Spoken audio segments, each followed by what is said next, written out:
Hello friends, সবাই কেমন আছো? আশা করি সবাই ভালো আছো এবং তোমাদের আশীর্বাদে আমি অনেক ভালো আছি। তো আজকে আমি তোমাদের সামনে একটি ভিন্ন রকম রেসিপি নিয়ে চলে এসেছি। সেটা হচ্ছে ইলিশ পোলাও। তো ইলিশ পোলাও রান্না করার জন্য তোমরা দেখতে পাচ্ছ আদা রসুন বাটা, এরপর বাদাম বাটা, কাঁচা লঙ্কা বাটা, শুকনো লঙ্কার গুঁড়ো, ধনিয়া গুঁড়ো এবং জিরে গুঁড়ো এবং সাথে লবণ দিয়ে ফ্রাই প্যানে দিয়ে দিয়েছি। তো কিছুক্ষণ পরে একটা তেজপাতা, এলাচ, দারচিনি এগুলো দিয়ে দিয়েছি। এখনো চুলা অন করা হয়নি, শুধু প্যানে দেওয়া হয়েছে।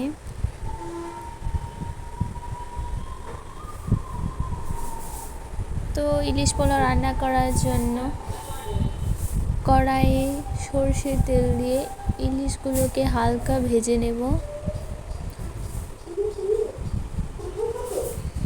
তা হালকা ভেজে নেওয়ার জন্য কড়াইয়ে তেলটা গরম হয়ে এসেছে। এরপর মাছগুলোকে দিয়ে দিব একে একে। মাছগুলোকে বেশি ভাজবো না, হালকা ভেজে নামিয়ে নিব।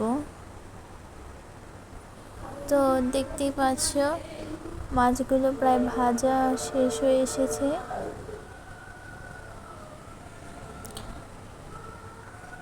মাছগুলোর কালারটাও দেখতে অনেক সুন্দর হয়েছে এবং অনেক সুন্দর স্মেল বের হচ্ছিল ভাজার সময়। তো এগুলোকে এবার সেই মশলার মিশ্রণের মধ্যে দিয়ে দিব। সবগুলো মাছ দিয়ে দেওয়ার পর মশলার সাথে ভালোভাবে মিশিয়ে নেব মাছগুলো এবং ঠিক একই মশলায় চালগুলোকে পরে দিয়ে দিব। এর আগে ভালোভাবে মাছগুলোকে মশলার সাথে মিশিয়ে নিতে হবে। তো মাছগুলোকে মিশানো হয়ে এসেছে, দেখতেই পাচ্ছ কি সুন্দর গ্রেভি হয়েছে।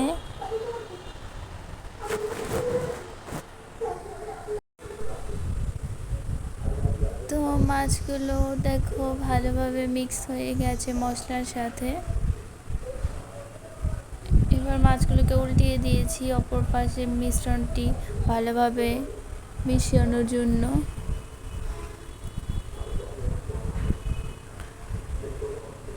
তো তোমরা দেখতে পাচ্ছ এগুলো হয়ে এসেছে। মাছগুলোকে এবার নামিয়ে নিয়েছি। এরপর কড়াইয়ে তেল গরম করে এর মধ্যে পেঁয়াজ কুচি দিয়ে দিয়েছি বেরেস্তা বানানোর জন্য।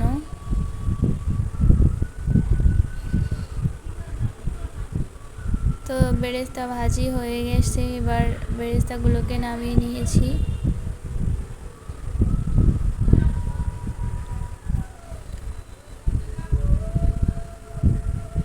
তো এবার একই তেলে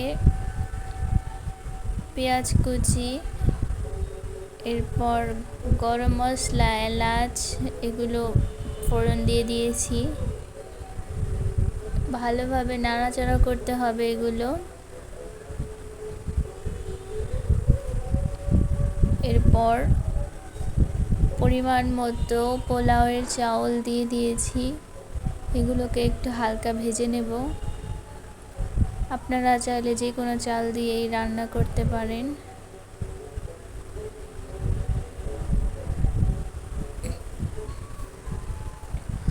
তো দেখতেই পাচ্ছ এটা অনেকটা ভাজি হয়ে এসেছে। এবার সেই মিশ্রণটি দিয়ে দিব এবং পরিমাণ মতো জল দিয়ে দিব। তো এরপর ফোনের চার্জ শেষ হয়ে এসেছিল, ফোন অফ হয়ে গেছিলো বলে আর ভিডিও করতে পারিনি। তারপরে তো সবাই খেয়ে নিল, তাই ওটা দেখানো হয়নি। তো তোমরা বলো তো আমার হাতে এটা কি, দেখি কে কে বলতে পারে। তো তোমাদের ভিডিওটা যদি ভালো লাগে তাহলে সবাই লাইক, কমেন্টস এবং শেয়ার করে দিও। আর চ্যানেলটিকে অবশ্যই সাবস্ক্রাইব করে দিও। আর কমেন্টে জানাতে ভুলো না কিন্তু এটা কি। জানি কেউ পারবে না, তবুও বলো। সবাইকে টাটা।